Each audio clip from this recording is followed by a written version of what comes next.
नहीं है, फिर भी अनुमान के मुताबिक आज 2021 में भारत की जनसंख्या 140 करोड़ पहुंच गई है। करीब 79% हिंदू बचे हैं जो पहले 84% थे और लगभग 15% मुस्लिम आबादी पहुंच गई है। जनसंख्या में यह जानना क्यों जरूरी है कि कितने प्रतिशत हिंदू, मुसलमान या बाकी धर्म है। अगर साधारण शब्दों में बोला जाए तो इस बात से क्या फर्क पड़ता है कि देश पे कौन मेजोरिटी में है और कौन माइनॉरिटी है। 500 साल का समय लगा इस्लामिक रूलर्स को इस देश का हर छठा इंसान मुसलमान बनाने में। जब मुगल शासन खत्म हुआ तो भारत की लगभग 16% आबादी मुस्लिम हो चुकी थी। 500 साल में 16% और केवल 100 साल का समय लगा 1901 से 2011 अखंड भारत की 12% और आबादी को मुस्लिम बनाने में। आज 2021 अखंड भारत इंक्लूडिंग पाकिस्तान और बांग्लादेश, जहां कभी 100% हिंदू थे, आज मात्र 65% हिंदू बचे हैं। पाकिस्तान में मुश्किल से 2% और बांग्लादेश में कुछ 8% हिंदू रह गए हैं। इन जगहों से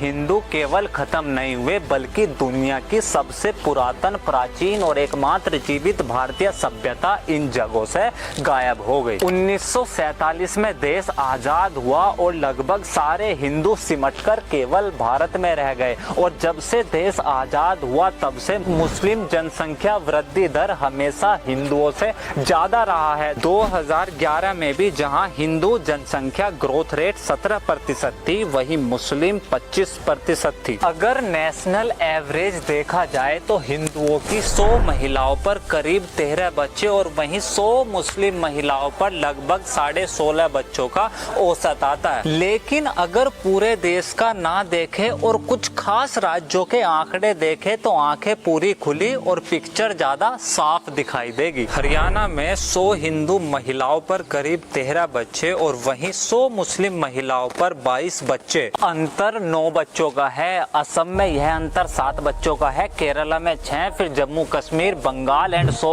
ऑन पैटर्न यही सेम मिलेगा। अगर इस अंतर से किसी राज्य की जनसंख्या पर क्या फर्क पड़ता है यह देखना है तो देश का सबसे एडवांस्ड पढ़ा लिखा राज्य केरला के 26% मुस्लिम, वहां के 55% हिंदुओं जितनी आबादी पैदा कर रहे हैं। भारत में सबसे ज्यादा मुस्लिम आबादी वाला राज्य उत्तर प्रदेश है। गाजियाबाद, मुरादाबाद, मेरठ, मुजफ्फरनगर, सहारनपुर, बिजनौर, जिसे मुख्यतः वेस्ट यूपी वाला क्षेत्र कहते हैं। 1961 में 30% मुसलमान थे और आज 2011 में 41% मुस्लिम आबादी पहुंच गई है। अगर इस क्षेत्र के कुछ शहरों पर नजर डालोगे जैसे कैराना, खतौली, बागपत, पुरकाजी, देवबंद, तो दुनिया में 30 सालों के अंदर ऐसा जनसंख्या परिवर्तन शायद ही कहीं हुआ होगा। यह असामान्य जनसंख्या परिवर्तन केवल वेस्टर्न यूपी तक सीमित नहीं है। हरियाणा का मेवात, उत्तराखंड का हरिद्वार, बिहार का पूर्णिया, झारखंड का सांथल परगना, बंगाल का मालदा, मुर्शिदाबाद, आसाम का गोलपारा, नागांव, केरला का मल्लापुरम और कर्नाटका का दक्षिण कन्नड़ा, ये सब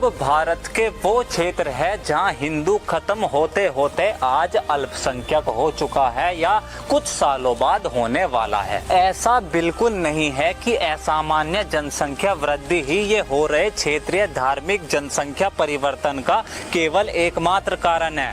रिलीजियस कन्वर्जन का नाम सुना है? पूरा नॉर्थ ईस्ट इसी का उदाहरण है। 1951 में नॉर्थ ईस्ट के अंदर 30% क्रिश्चियन आबादी थी जो 2011 में डबल होकर 63% से ज्यादा हो गई। मेघालय राज्य में यह आबादी 25% से 75% पहुंच गई है। मणिपुर में 12% से 42% और नागालैंड में 46 से 88% पर क्रिश्चियन पॉपुलेशन आ गई है। अरुणाचल प्रदेश, जहां यह धार्मिक परिवर्तन सबसे जोरों पर है, 1981 में केवल 4% क्रिश्चियन आबादी थी और आज केवल 30 साल के अंदर 2011 में 30% आबादी क्रिश्चियन बन चुकी है। ये वहम और झूठ दिमाग से निकाल दो कि 1947 का पार्टीशन धर्म, भाषा और एथनिसिटी के आधार पर भारत का आखिरी बंटवारा था। आजादी के बाद भी भारत के अंदर जब कभी भी कोई भाषा, एथनिसिटी या धर्म धर्म असामान्य रूप से बढ़ा है या मेजोरिटी में आया है, हर बार उस जगह को